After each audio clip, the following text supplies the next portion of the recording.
How's it going, everybody? Welcome to another episode of Team Chat. Oh, you posing with me? Yeah. Getting ready? Just gripping the table to get You up. looked really ready, so I just thought I should. God, Jesus. Calm down, Jared.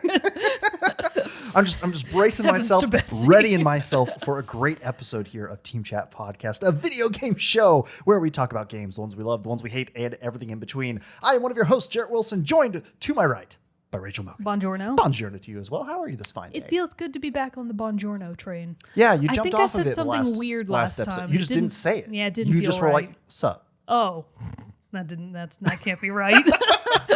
That's not me We should at go all. back and re-record just that. But yeah, so we are back at the table because it's been a bit because we did our episode on Splitgate. Then we had some travel, or you had some travel. Oh, yes, Then I I had was some travel this last weekend. Oh, yeah. And then we did our Let's Play Team Chat plays of Splitgate as well. So we've had Splitgate heavy content, but now we're back. You keep saying spilt gut weird. It's Splitgate. It's the name that its developers and God intended You for it to spill have. the guts of your enemies. Spilt gut. I see. That actually would have been. I mean, technically, I'm knocking their heads off because Well, I'm no, hitting yeah, headshots good point. left and right. I don't. I get like groin and body shots exclusively. Oh, boy. man, but But yeah. Spilt Gut would have made a great backup name for the Doom series. I love think those. so. That would have. But I love in the process of both you and I trying to figure out how to stream Splitgate from our computers. It shows that which also, if there's anybody out there who could help us out with that, because we were both struggle busing with we were that because struggling. I can't figure out the right settings. I don't know if there's something. I've always had a hard time streaming the PC games from my computer, regardless if they're very graphic intensive, heavy games or not. So I don't know. If anybody has some wise words of advice or tips out there for us, please let us know. But I love how when you're doing the application selector for like the game capture in OBS and stuff, it calls it Portal Wars, which just makes me think. I'm like, oh, that's what they really wanted to call it. It is. They probably just couldn't get the rights or something. Yeah, because it's like, no, that's too close. No, too similar. Too close to your inspiration. But Splitgate makes more sense because it's split. Yeah. I like it. Portal Wars is just, I don't know. I don't like that name as much. Yeah, Splitgate is more Spilt catchy. Gut. Rolls off the tongue. Plus, what would be the not correct alternative to Portal Wars? Puertalo Whams? I still think I don't Portalo. know. Oh, yeah. Well, that's Because it's Portal and Halo. That's no fun either. Portalo. Anyway, Put it together. Splitgate, It's whatever. a fun game. It's a fun game. Play it if you haven't already. We'll quit talking about it eventually, but not for now. But new episodes of Team Chat Podcast come out at 9 a.m. Central Time, and you can listen to those on podcast services around the World Wide Web, as well as watch a video version of each episode over on our YouTube channel. Links for all that are in the description below, as well as links for where you can find us on social media at Facebook, Twitter, and Instagram. You can also join our Discord server where we have a lot of great conversations about games and other non-gaming related topics when we're not here recording the show. And finally, if you'd like to help make the show bigger and better, just like Elise M, Zach S, Mariah S, Susan M, James K, Ben W, Michael B, Fuchsia Rascal, Andrew M, Michael S, and Brandon W have done, you can go over to patreon.com/teamchatpodcast, where it's for as little as $1 a month. You can support the show, and in return, we'll give you cool perks like getting the episodes early before their general Tuesday release, access to other extra goodies like our subsidiary show, Team Chit Chat, which I'm sorry, I know we're behind on episodes. I'll be getting one out soon. It's working recorded. on it. It's in the can. I just got to edit it. But that is one of the extra things that you can get as well. Through your support there, you'll see it in other ways, such as we're getting a custom pack of emotes for Twitch and our Discord, which we are in the final stages of getting They those are done for us. almost done. They look so good. Yeah, I'm they so look excited good. for everybody to see They're the final colored versions. in. Whew, We did a they're couple pretty. of teeny tiny little edits. tweaks. So little tweaks, and they're- now they're going to be sick. They're primed for showtime. Yeah. Before we move on, though, I have it on good authority that one of our patrons, Elise M, we're going to need to update that list. Oh, yeah? I think it's Elise F now. Oh, nice. Somebody Congratulations. had a wedding recently. Well, I'm Let's gonna do it right now. Nice little golf clap around the table. Of course. Congratulations. You done it. You done it. Achievement unlocked. Achievement Marriage. unlocked. Marriage. Elise F now? Elise okay. F, There we go. indeed. Updated. Elise F. But if you can't Make sure your support credit card information is updated. update that shit right now. Update that shit. But no, if you can't support us through Patreon, that's no big deal at all. We totally understand. And there are tons of other ways that you can support the show as well, such as telling your friends, writing us reviews, subscribing wherever you listen to or watch the show. All that goodness can help make the show bigger and better. Get the word of Team Chat Podcast out there to the masses. And for each and every one of our patrons, listeners, and viewers alike, thank you, and we love you. Heart emojis. Love you, boo. Speeches. But before we get into the main topic of the day, which is going to be a good one. I'm excited It's about the gonna game be we're a talking really about good today. one. Yeah, I'm excited Let's too. get into a little bit of news and what's coming out soon. All right, in our Moment so with Mogan. forgot about the first half of that. Hang on. I was so absorbed in the other news related to the Nintendo Direct that I totally forgot. You know what? Let's just do this. Yeah, let's just do the Nintendo let's Direct just do the first. Nintendo Let's Direct. do that first. Big stuff's coming out in September and October, everybody. Just hold on to your much butts. stuff. There's a lot of fun stuff All coming right, out. hang But on. instead, Here we go. oh, you're still getting Yeah, it. Okay, I was trying to save you the time. I'm still gonna do it. I was just gonna say let's not. The people have to know what's going on. They have to know where to send their dollars. Plus, it's the very end of the month, so this is going That's to be true. the last haul for the entire month. So, as of this episode's air date, which will be in a couple of days from now. So don't worry about the exact date, but Away, the survival series, is out now for PS5, PS4, and PC. Chernobylite is out for PS4, Xbox One. Ghost Runner, oh, this is a game that just Mike plays, keeps telling us to wanna play. play that. Ghost Runner is out now for PS5, Xbox Series X and S. In Sound Mind is out for PS5, Xbox Series X and S, and PC. Kiwi or K-Way? It is spelled Keywe. That could Key West, perhaps? Anyways, Kiwi or K-Way is out for PS5 and PS4. Lemnis Gate is out for PS5, Xbox Series X and S, PS4, Xbox One, and PC. Neo, The World Ends With You. This is the PC port. So PC is finally getting Neo. New World is out for PC on September 28th as well. Outer Wilds, Echoes of the Eye. Some DLC for Outer Wilds is out for PS4, Xbox One, and PC right now. Steel Assault is also out for Switch and PC. Insurgency Sandstorm is out for PS4 and Xbox One. Aeon. Isn't that game old as hell? I feel like I've been hearing about Insurgency Sandstorm for forever. Well, now it's available for PS4 and Xbox One. All right. Good job, everybody. More power to you. Aeon Drive, rounding us out here at the very end of the month. God, there's still so much on this list. PS5, Xbox Series XS, PS4, Xbox One, Switch, and PC. Astria Ascending for PlayStation 5, Xbox Series X and S, PS4, Xbox One, Switch, and PC. Darksiders 3. I guess this is the Switch port, because that's also an older game. Yeah. Darksiders 3 is available on the Switch now on September 30th. eFootball 2022. I'm not even going to tell you what that's for because that sounds stupid.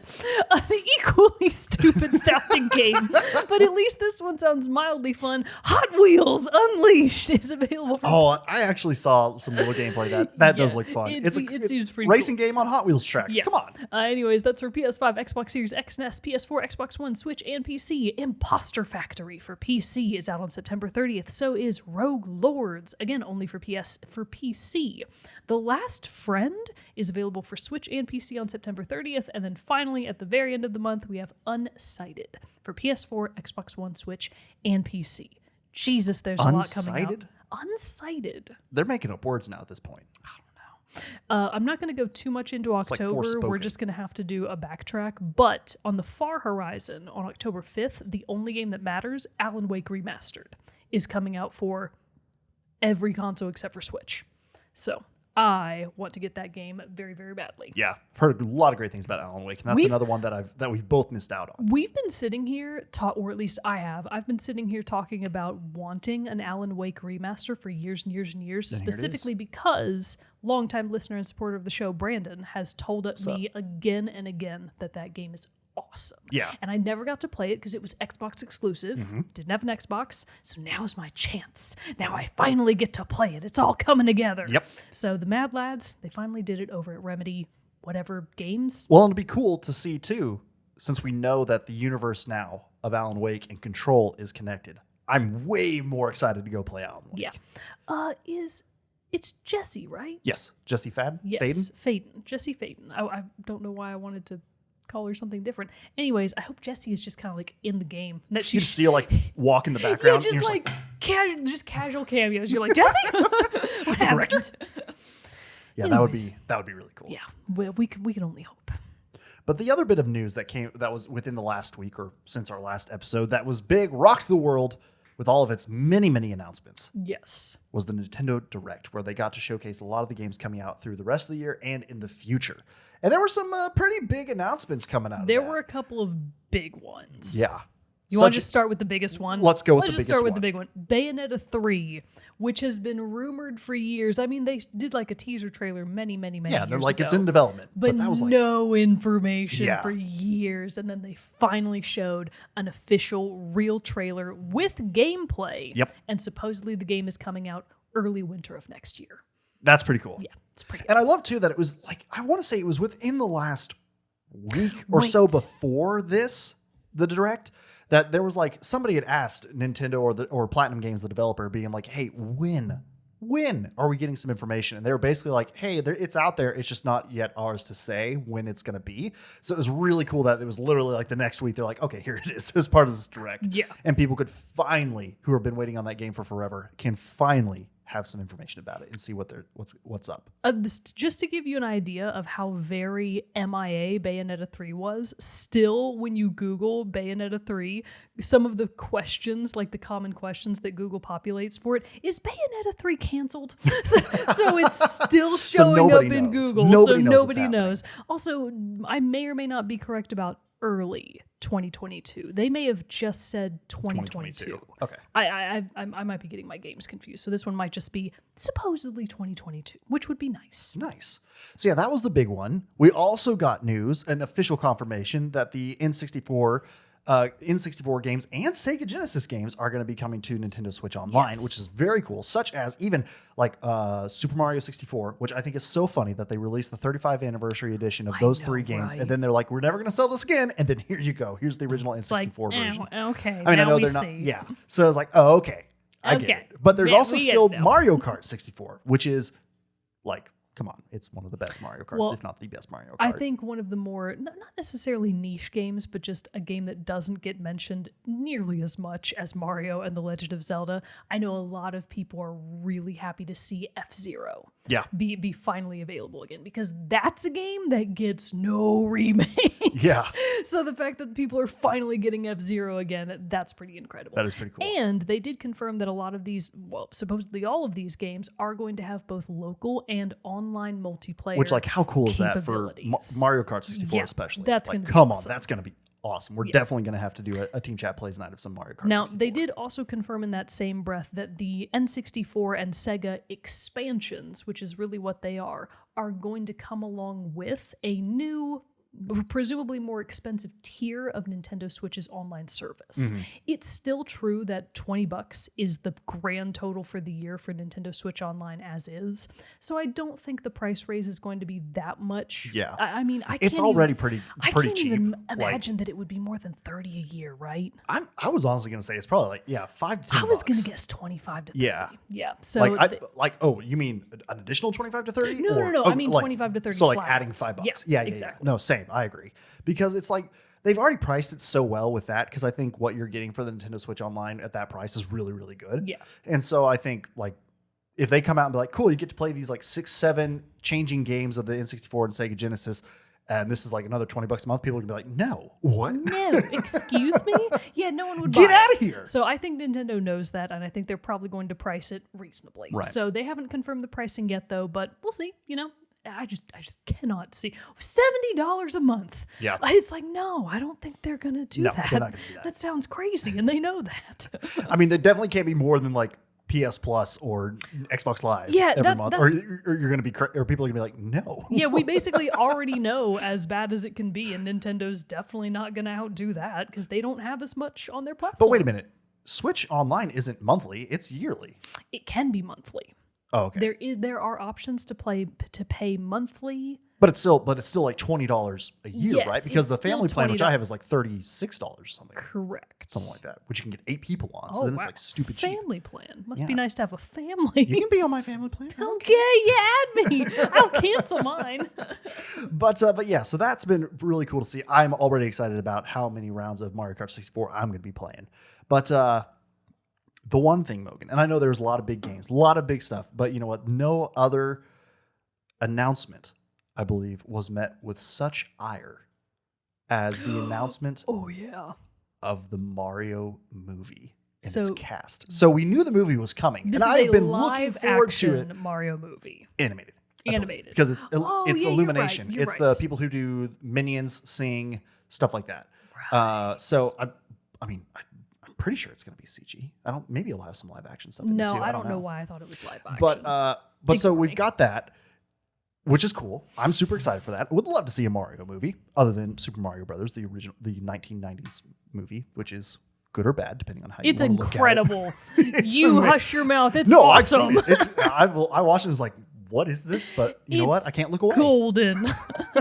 So anyway, super excited about the Mario movie, but they decided to bless us with the information on the cast, which they started off right out of the gate, shocking everybody's pants off because they say that Mario is going to be played not by Charles Martinet, the person who has done his voice for forever.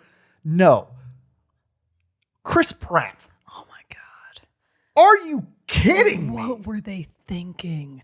I mean, the only thing I can imagine is that maybe they haven't caught on yet that the US is super over Chris Pratt. We're not into it. I was like, wow, they really killed the hype for that movie by announcing Chris Pratt as Mario. It could have been any of the other Chris's. We could have had Chris Pine as Mario. That would have been awesome. But no, we got the shittiest Chris. I'm like, cool. I loved Chris Pratt as Andy Dwyer in Parks and Rec. Yeah. Sure, he was fine and he was hilarious in that. But then he just became everywhere. It's like Tom Holland. Like, I'm over Tom Holland too. He's everywhere. It doesn't even, so that's not what bothers me about Chris Pratt. What bothers me is that every character he plays falls into the like cocky asshole character. And it's like, you don't, that Mario. Yeah, with a heart of gold, likes to crack jokes and stuff like that. And it's like, about. Yeah, and plus it's like, honestly to me, that announcement is the same as when the Sonic movie released its initial first draft of what Sonic was going to look like. And everybody's like, that's not it. No.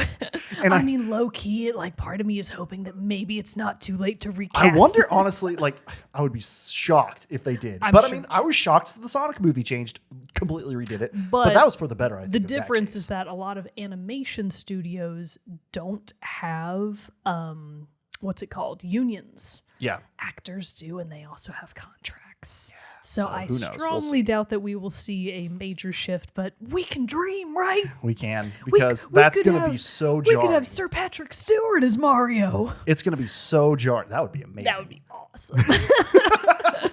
Like, let's get that rolling. Honestly, like, what is it going to be when Mario pops up on screen for the first time and you hear Chris Pratt trying to obnoxiously do an Italian Mario voice? Oh no, I didn't even think about the Italian aspect. Like, he can't just be his Chris Pratt voice. It's got to be like trying to do the Charles Martinet Mario. They did. So what's even more confusing about all of this is they did announce that Charles Martinet is being someone. He's like multiple cameos. Yeah, he's multiple characters or cameos in the movie. So it's like, just give him Mario. Just give him Mario. Come on. The one that I do love is it Charlie Day? That's going to be Luigi. I'm very excited for that. Awesome. That's an amazing casting. I'm on board with that. I'm also very excited for Seth Rogen as Donkey Kong. Oh yeah, that'll be good. Okay, I'm pretty excited about that too. Anya Taylor-Joy is going to be Peach. I don't really know anything about her. What has she been in? Queen's Gambit was the most recent thing that she's blown up for. Okay. She was also in The Witch. She was the main character in The Witch. She was also in Glass, the like sequels to Unbreakable, the M. Night Shyamalan movie. Glass, and then the final one. Oh, Glass was the last one. I can't remember the one before it that she was in. She was in both of those too. Oh, good to know. But anyway, so she's in that. And then Charlie Day is going to be Luigi. And and Jack Black is Bowser, which I can get behind too. I'm behind that too. Really, like the only person that I was like, oh no, was the first and kind of most important one. So I don't know, man. We'll see. We'll see. But aside from that, a couple of other big announcements to come out of the Nintendo Direct. We did get more information about Splatoon 3, which I'm very excited about. Again, it's slated to come out. I think this was the one that's slated to come out in early 2022. Okay. Maybe. Don't quote me on that. Okay. But I feel like it's probably early 2022. But more importantly, we saw the return of Lab Coat Sunglasses Man. I don't know what his name is. I'm not familiar with this reference of Splatoon. He has done all of the update announcements for Splatoon since the beginning, and I'm so excited to see him back doing more of his research updates. So we got more gameplay about Splatoon 3, some of which were really interesting. There's like a grapple mechanic now. Yeah. And there's some new weapons in there, new hair obviously everybody cares about the new hair. They did a little bit more information on the new city that it's going to be based in. But that's all just kind of information that we kind of already knew, but it's just more of the same. The new thing that I'm also really excited about, Monster Hunter Rise. Yes. Big honkin' DLC expansion is coming out summer of 2022. That'll be really cool. So they've said it's like a massive, is how they described it, a massive expansion. So I'm guessing it's kind of going to be like the Iceborne treatment, where it's just a crap ton of new stuff, and it's going to make it all awesome again. The game is still relatively new, but by the time it comes back, it will have been a little over a year. So I feel like that's a good time for a big new injection of DLC to come out. It is going to be paid, much like Iceborne was. I assume it'll probably be anywhere from $20 to $30 is my best guess. Not Iceborne, Monster Hunter Rise. Oh, they did have a name. It did have a name. Crap. Everlast, Everdale, Evergreen, Riverdale, Riverdale, Rivendell, Lord of the Rings. I'll just keep guessing places. Ethan Hawke. I think it was like a Ethereal Bay. Sunbrick. What? You're way off. A Sunbrick. Sunbrick or Sunbreak? Sunbreak. Sunbreak. Yeah. I thought you said Sunbrick, and I was like, what? A brick of the sun. Yeah, I was like, that's the stupidest name I've ever heard. Sunbreak. That makes more sense. Yeah. And the DLC trailer came along with just new footage of a big, cool-looking dragon, and I was like, everybody loves a dragon. Everyone's okay Everyone with this. likes that. Yeah. So that's pretty... There were other stuff nested into the Nintendo Direct too, but those are the big highlights. Yep. But you know what? A big highlight of our last week has been... getting to finally play Kana. That's right. Bridge of Spirits. Oh my God, Mogan, it's here. Also, we've realized that it's pronounced Kana and not Kina. Right. Which I'm honestly a little bummed. I'm a little miffed. I'm a little miffed on that. Perturbed. Because it's just like, really? Yeah, you'd think they would have corrected people a long ass time ago. But Kana, Bridge of Spirits is out now for PlayStation 5 and PS4. And PC. And PC, that's right. So 3 major access points. Maybe someday it'll come to Switch. Who knows? Who knows? But for now, it is available for PlayStation and PC, and we've been playing it a little bit. We obviously haven't gotten that far into it yet, so this is going to be our first impression. Right. Not a full review coming Not at the you full quite review yet.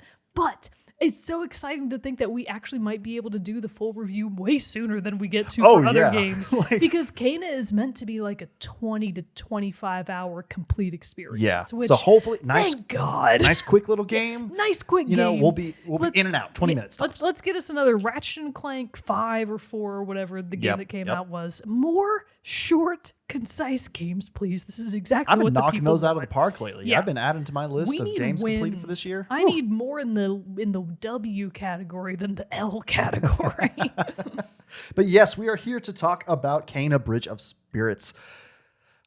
It's so fun when you've been talking about and hyping up a game for so long. You know, we've been talking about since its announcement trailer. We were like, yeah, I can't wait to play it. And it's so good when the day has finally arrived. But yeah, so a little bit about the game.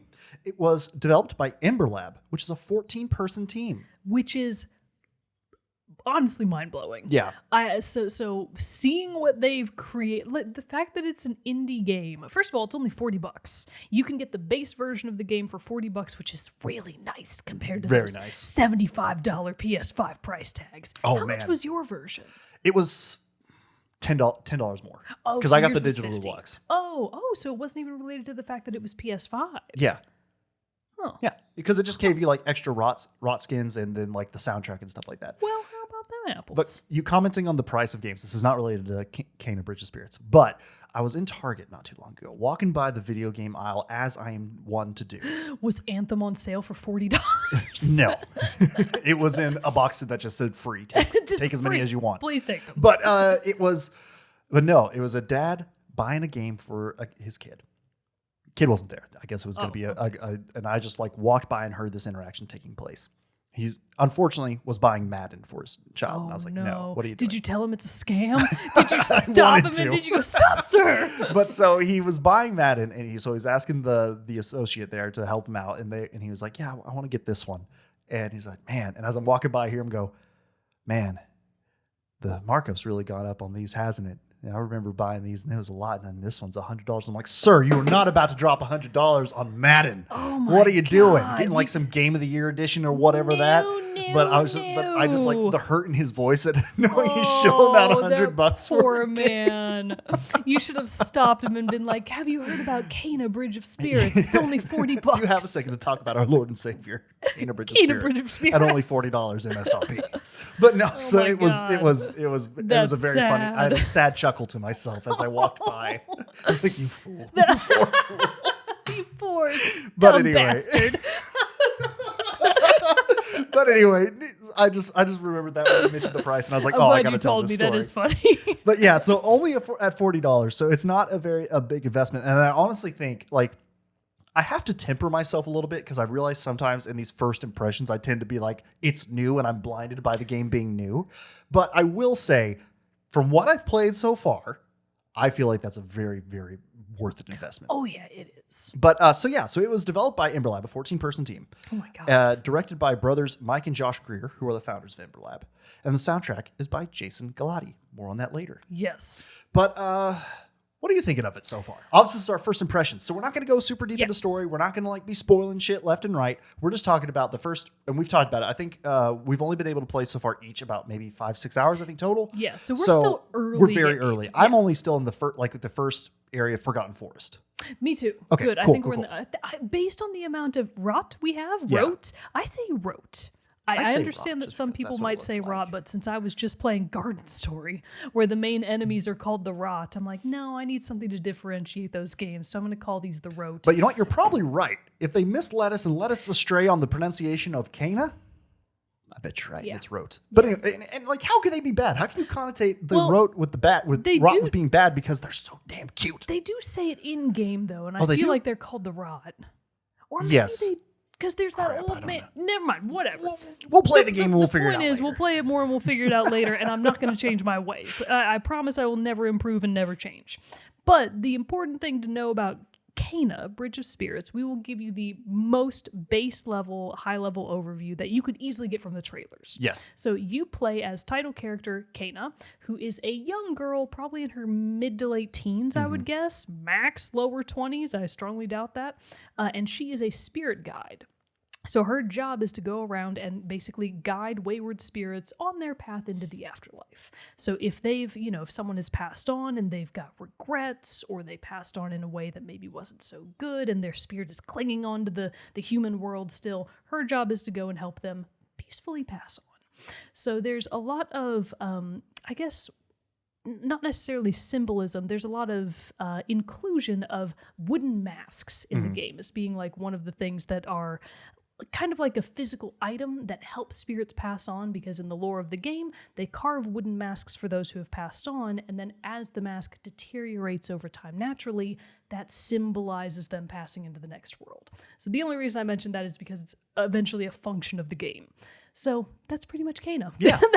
That's along the the way, high-level overview. you meet these creatures called the rot that you find. They're in hiding. They're, from what I've picked up so far, they seem tied to some spiritual being as well. They seem to be little forest spirits, Yeah. is how I would describe them. Yeah, Because that's a good way to say they're little small black pudgy bean creatures. and with they the big old eyes. they have big old eyes, and most of them have like little leaves and moss Yeah. growing out of their heads. So they're clearly some sort of plant critter. Right. I would liken them to the Kodama from Princess Mononoke. Sure.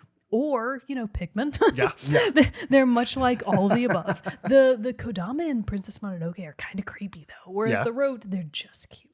They're damn just little cute. Pillsbury doughboys of the forest. I was like immediately started taking screenshots. Like Yeah. as soon as the As rot soon as came they on, I showed was up, like, you're I was like, oh, yeah. hitting it, and then I'm like that meme that's from Brooklyn Nine-Nine of Rosa Diaz holding this, and she's like, I've only met them today, and if anything happens to them, I will kill everyone in this room and then myself. Yeah, exactly. That's That's pretty how I feel accurate. about the rot.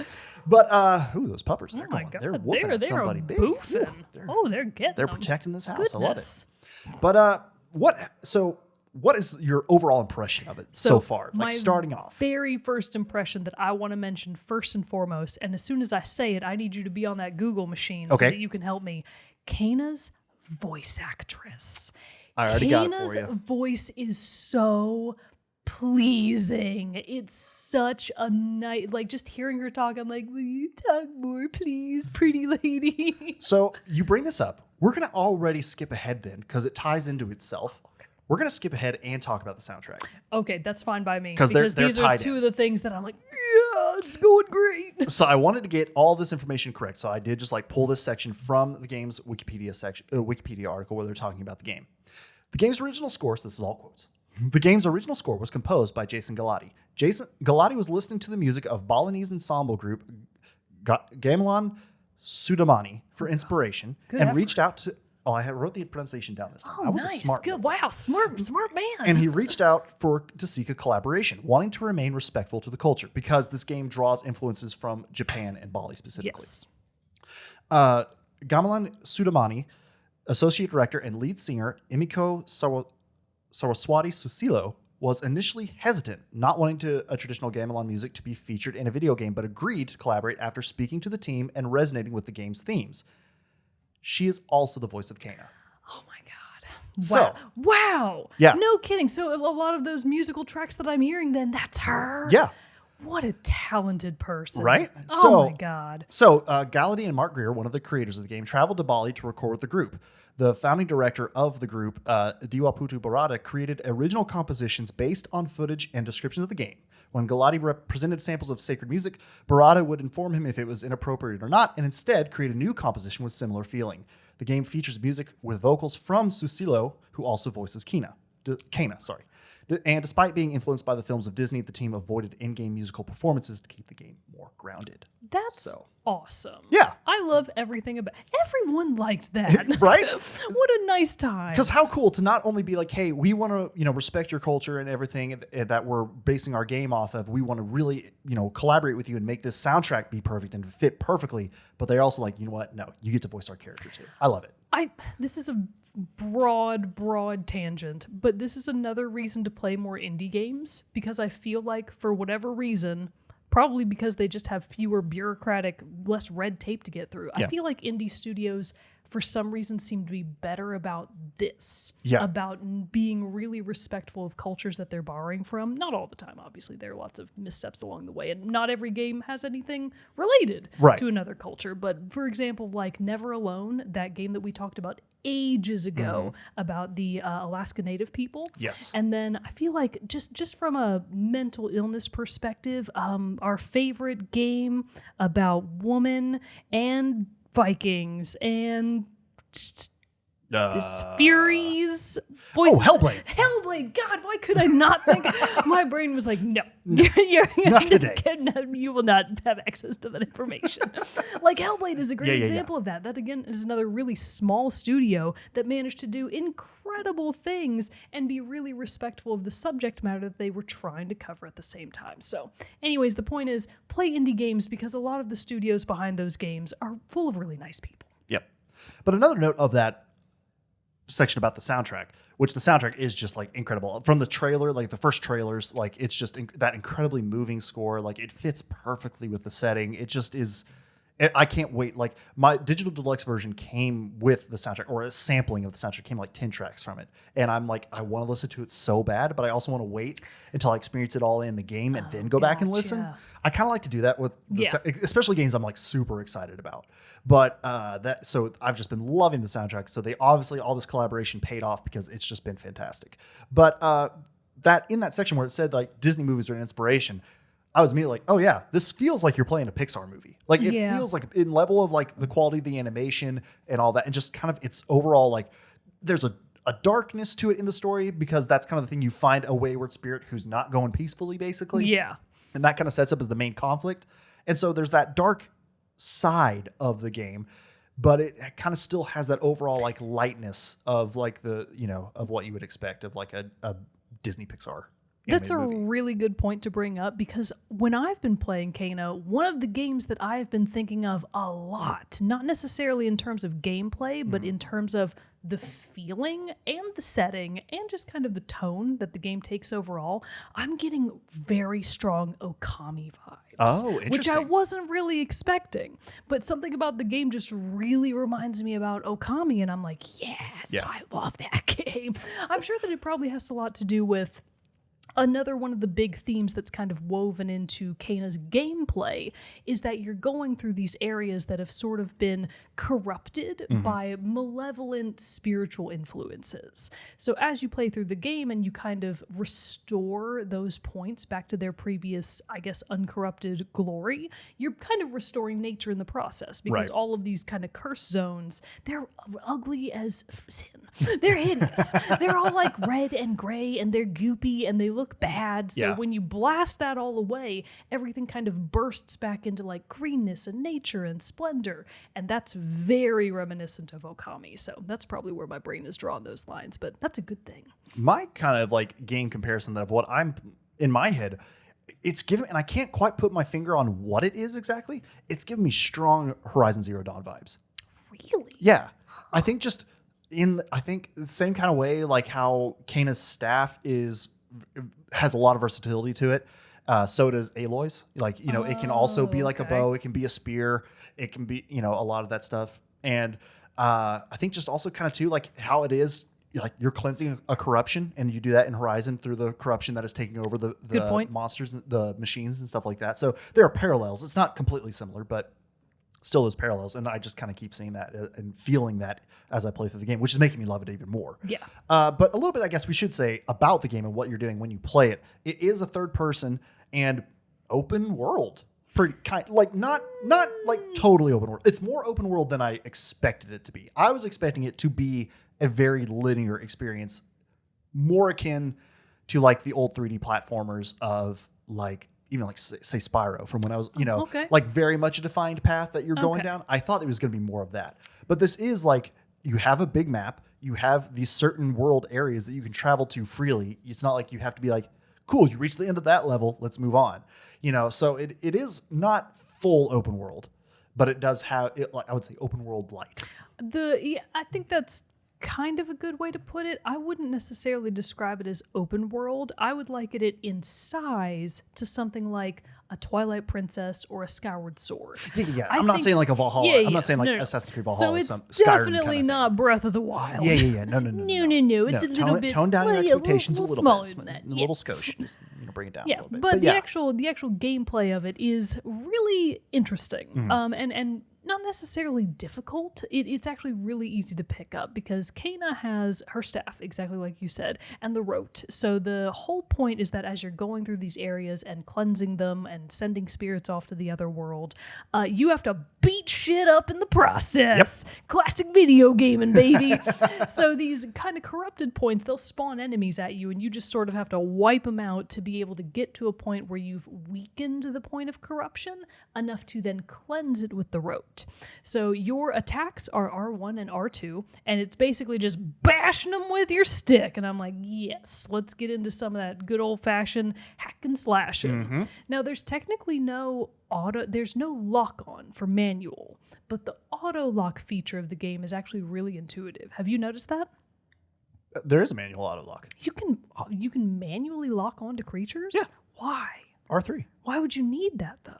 Because the auto lock is really good. Oh, I haven't really I don't know if I've paid attention to it, honestly. I didn't even know there was a manual version. I usually only do the manual version. If I'm in a solo fight, I'm not. But like if it's a big group, I usually target the big guy or something like that. Well, even if you don't target the big guy manually, the auto lock, as soon as you kind of pivot to a different enemy, it immediately locks on. So I'm not having any trouble in that regard, which is really nice. Yeah. So through a mix of light attacks, which are R1, and heavy attacks, which are R2, you just kind of bash enemies into dust.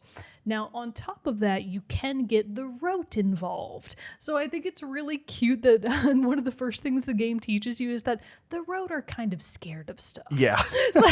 So it's like, well, you can't immediately use them in battle because they're kind of freaked out. Yeah. They think enemies are scary. So Kana has to inspire them to join the fight by beating a couple of enemies first, and they're like, oh, okay, all right, we can join in. So there are ways that you can use them in battle to kind of what's the word for it? Slow down, trap, Bind them is what it says in the game. Bind. Yeah, Bind yeah. is That's the like the word for first it. one I think you can Yeah, get. you can start binding enemies in battle just to slow them down so that you can then go in there and wail on them. And Kana also does have sort of a spiritual shield that goes around her when you hit L2. L1. L2 draws your bow. Ah, right. So if you hold L1, you hold your shield, and if you do it at exactly the right time, you can parry attacks, which knocks the enemy back, and then again, you can go in and wail on them.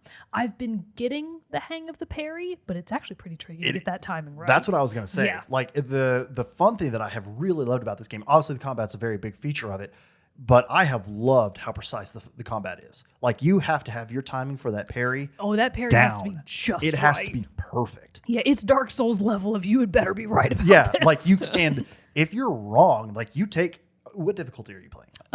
Normal. Okay. Spirit guide mode? I did the highest available. Oh, okay, so you did Master Spirit Guide. Yes. And then I wanted there's to one try it after out that. because Yeah. like I sometimes feel like I had to do that in Valhalla. Like I start off and I'm at the beginning level and then eventually I'm just to the point like, okay, I feel like it's a little, I've got it well enough. I know what I'm doing. I need a little bit more of a challenge. So I was like, I'm going to try this one out and see. It's hard. I am not even on your mode. So there's story mode, which is like the easiest mode, and you can play through and enemies have less health and they're less aggressive. Then there's my mode, which is spirit guide mode, which is air quotes normal. And there's your mode, which equates to hard mode. Yeah. There's one more above that, but you have to beat the game, I think, Yeah, first it's to like hard new mode. game plus Yeah. kind of deal. Even on my mode, I've already died a number of times. Oh, I've died so many Yeah. times. So the funny thing is that kind of with the enemies, they're the little scrubby ones, right? And then eventually you get to the kind of bigger ones. I think Yeah. they're called sprouts. Yep. Just 2 to 3 hits from those will instantly kill Kana. Yeah, that's what I'm getting hit with. Yeah, they're tough. It's so very it's hard. actually, this game's not joking around. No. You really have to use your dodge. You've got to dodge, your shield, your parries, and your attacks. You have to use those really carefully. And then the road, of course, to make sure that you don't die. Because Kana does have a health bar. And when you're out and about in the standard environment, the health bar regenerates on its own. So Right. if you take like a bit of environmental damage, you're just going to regenerate that in a couple of minutes. But when you're in battle, it doesn't. So you might get lucky and there's a couple of kind of health points within the for lack of a better word, arena that you're in at the time. You might be able to get a couple of those, but once they're gone, They don't come back. They don't come back. No, You're so done you got to for. be smart. And two, you have to time it right with, is it better to use the rot to heal me or to do something to the enemy? Yeah. So it's there's a lot at play in the combat. Yeah, and there's a lot I'm going on a there. big fan of it though. And there's a lot more to be had as you continue to progress through the game, because very similar to every other game you've ever played, there is a small, it's not very expansive, there's No. a small skill tree. Yep. So there's not a lot happening there that I could see. There's a couple that I apparently haven't unlocked yet, but your basic skills that you can upgrade with Kana are things like the strength of her shield, different types of attacks, so you can upgrade her attacks and get her a different heavy attack, a different light attack. You can also increase your abilities for the rote themselves, Yeah. so that they can do more in battle. So there's a little bit of everything that you can kind of do to Kana and to the rote to make them stronger, but it's not massive. No. These are short skill trees. Well, and the thing too that you're also doing as you're going throughout the world and progressing through the story is you are collecting more rot, because the more rot you collect will level up the character, them, and allow them to do more abilities and have bigger influence in the battle. Because at the beginning, the bind is great, but then you quickly be like, I need them to do more for me because I'm dying. They're not pulling their weight. Exactly. So go around and you find more rot, and they'll join up your squad. You get a cute little video as they join you, and they're like, Hello. This is genuinely one of the parts of the game that I'm enjoying the most, because to find the rote out and about in the world, they're little forest spirits, so they're always kind of hidden. Yeah. So the hunt for the rote is something I'm really enjoying. I'm like, what about over there or over there? What about in that pot or in that tree? and it's got to be a trophy for platinum. Oh, I'm yeah, sure it's that you have gotta to be. find all the rot, because if sure. you look at the map, it'll give you area objectives, which I also like. It lets me know what I'm missing. And so, there's a lot of stuff like that out there. There's puzzles for you to solve, which I think. Yes. Oh, sorry. What were you going to say? I Before was just move going on to ask another you, part? it's a very, very slight spoiler, not that much. I'm just going to mention a name so that you know what I'm talking Yes. about. When you first get to the big area as you're Okay. trying to help Taro, Yes. after it's raining, because it's raining, it's dark, and then you get to that area and the rain goes away and you Yep. can then progress. Did you go back once the rain was gone? I don't think I did. No. Do I need You to? missed 2 rote then, you absolute buffoon. Oh, no. Because if you went back into that area, there were 2 rote in the forest. Okay. I need to go was check like, that out then. there's sunlight over there now. I gotta head back. Oh, see, that is something I would never have I think thought to that's look also back for. why I'm further behind you, because I keep circling back. I'm like, they're here. I know they are. But yeah, but it gives you like I think it's like you have to find 5 first, and then you can find, I think, 15 to get to the next level up and stuff like that. So there's got to be quite a few rot. Because the next level after 15 is 35. Oh, geez. Yeah, it's a lot. There's a lot of them there. There's a My lot of God. them. You got to go back to that forest. I do need to get back there because I got to level up my rots. Yeah. But that leads to one of the best parts. That's like, at first I was like, that's kind of silly when I first heard about it. But now that I'm in the game, it's the best part. It's one of the best parts. It's one of the best parts. Of the game. You find hat carts around the world. And at these hat carts, you can buy and unlock hats for your rot to wear. Ladies and gentlemen, they're incredible. It's awesome. They're so cute. They can be like, because I got the digital deluxe version, it did come with 3. A birthday party hat, a cake hat, cute, and a golden rot skin. So he's just gold, and he's shiny and sparkles everywhere. But like, there's one that's like a pot that they wear, or like a mushroom. The cap. mushroom cap is so cute. So good. There's like clover crowns. There's a little fox mask, which is really cute. They're all adorable. And the minute I saw the phrase show up on screen, hat cart discovered, I was like, do what now? Yes, this is my new full-time job. Playing hat collector for rots. Collector. But yeah, it's just been, honestly, it's great. It's been a breath of fresh air because it is just like, oh, thank God it's good. You know what I mean? Like, it's been one of those things. It's, as a game waits, goes longer. And of course, they had to push it back a few times. Well worth the wait because it's just been a great experience. Honestly, the only issue that I've had with the game so far is when you do get the bow, it shows like it has a circle rectangle with a dot in the middle of that circle that you aim with. Beneath that, it has the four dots signifying how many shots you have. Right. It also has an arrow counter down in the bottom right of the screen. I keep aiming using the 4 dots, not the rectangle, because those 4 dots are more visible. I don't know if that's been happening for you, but like for me, I see. In that first fight when you really have to use the bow, I kept aiming them in above the heads all the time. Gotcha. Like, and I think it's just because you're like understandable. aiming up the sky, which is brighter, so you kind of lose the white of the rectangle, and you just see those 4. Granted, the auto aim calibration is it's generous. Pretty forgiving. Yeah, forgiving. but so it's not like I'm not like dying a bajillion times because of it. It's just like I keep aiming and firing like an arrow. I'm like, oh, damn it. I have to adjust my aim and then it's fine. But it's been just a blast to play so far. I'll probably play more tonight if I can. Oh, yeah. Like it's going to be the obsession for a while. So move over, Splitgate. You're done. The only thing that I kind of have to not even necessarily complain about, just something I've noticed that I want to compare notes with you on. Okay. So you're playing the PS5 version. Yes. I'm playing the PS4 version. Outside of cutscenes, which are stunningly animated. So good. The cutscenes are absolutely gorgeous, and the world in general is very beautiful to play in. But I have noticed that some of the NPCs, specifically the 2 characters that you encounter early on that are kind of little children, when you're actually not in a cutscene, their animations can look weird. Oh, really? Sometimes they don't look right. You'll have to send me a video clip then, because no, they look normal to me. It's not even that they look not correct. It's that the graphic quality is clearly not as good. Oh, interesting. So it's more that they look worse. They just stand out. They stand out because they don't look as good as their surroundings. Huh? No, I haven't noticed Kana that. always looks great. I've only really noticed it with some of the NPCs, and on PS4 I have noticed a couple of just sort of visual glitches, like especially with the rote. If Kane is walking along and then I kind of stop and turn around, the rote won't really be behind me, and then they'll kind of all be behind me. I'm wondering. So I've noticed a bit of stuttering with things moving around the map that maybe are supposed to be keeping up with me that aren't.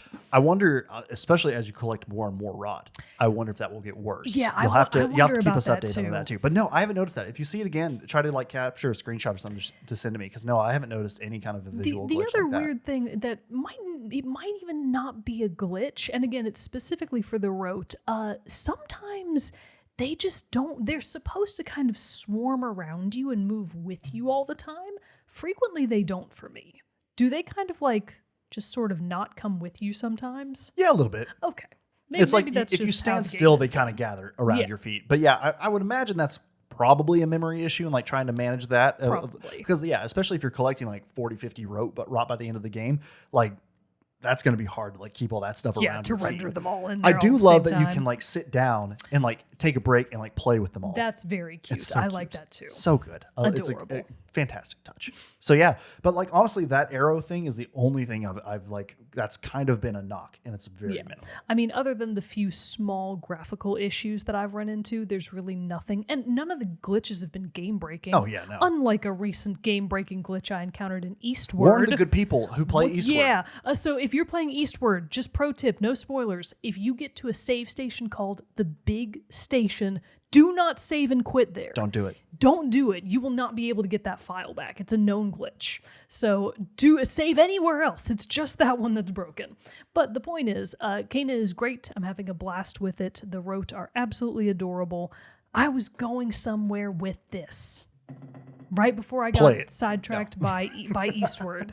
Where was I going? You were mentioning with like this? the glitches, or aside from all those things. Aside from those, having a great time. I don't know. It's gone. That thought is gone now. Let's just move on.